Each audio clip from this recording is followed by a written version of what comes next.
Ace family controversies, in no particular order. The mudslides he forced by driving his jet ski in a pool and ruining somebody else's crops. Him going behind the interior designer's back. Keep in mind, she had a new child at home and she took the time out of her day and came to help them. Catherine being a former escort. There's pictures. Austin and Catherine making colorist remarks about dark-skinned women. Keep in mind, they're both white. Them spoiling their daughter Elle, but not their niece. Austin buying that same niece a shaped lollipop from a Spencer's. The $75,000 that they donated to the charity, they said they were gonna donate $100,000. That missing $25,000 has yet to come up. Their Ace Family app, which is an entire scam. Them saying, hey, we're gonna donate this. We're gonna do this basketball thing and donate the money. Turns out the person they picked was a D1 athlete. To add to that colorist thing, there was a video of Catherine in the car, and there were a group full of black men on the sidewalk, a little bit of a distance away for her. So she's like, ooh, I hope I don't have to get out and go past those people, and made an attitude and had a face. I'm like, sweetheart, shut up. Please do.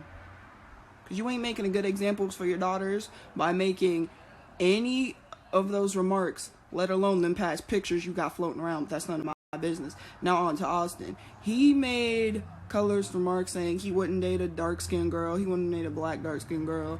And then when the controversy came up, he decided to have a video with his mom and talk to his mom. But wait, Ma, didn't I date a black girl? Wasn't my last girlfriend a black girl? That's literally the equivalent of a white person saying, ayo, bruh, I could say the N-word, I got black friends. Do you know how stupid you sound, my guy? To the basketball thing, because that's one of the ones that kind of sort of needs to be cleared up.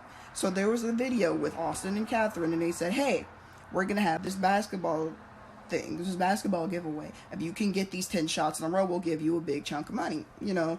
And at first he said Ace family members, and he issued a challenge out to his audience. People were sending in auditions. Well, then all of a sudden, the list gets revealed. It's a whole bunch of celebrities and influencers. You said Ace family members. You didn't say people who already have the money and don't need it. There was people like Jake Paul, Jordan Jones, Rice Gum, etc. So, first of all, you said Ace family members.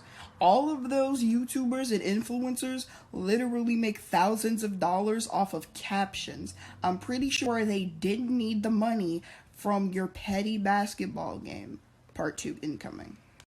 So then after people got mad, I don't know if I explained this in the first part, but after people got mad, what happened is they were calling him out on the fact that he switched the entire contestant list. And he's like, we always use that for our Ace family members. No, you don't. You literally said Ace family members, then switched the list to nothing but influencers, because you know it gets you more views.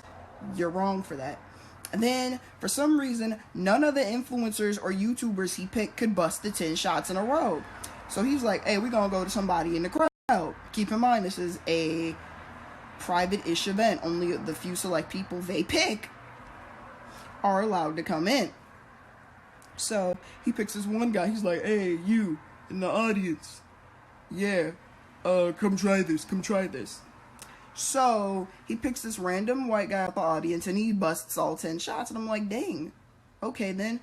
Days later, it is revealed that that man is a D1 basketball college athlete.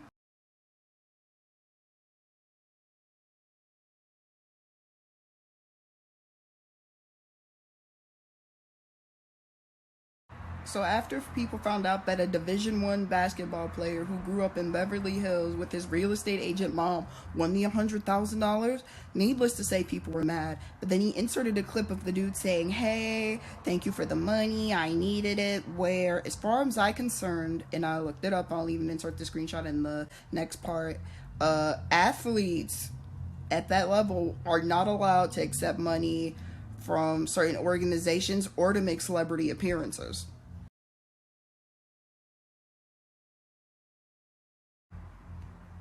So yeah, at the end of the day, they've scammed countless of their young and impressionable fans out of money, and they're trash people. Oh, also, don't forget the holiday thing they did, I think it was a year or so back, Was it a year? It was like a year, maybe 2 years. So I don't watch their videos. I watch videos reporting on the controversies. I'm not giving them views. No.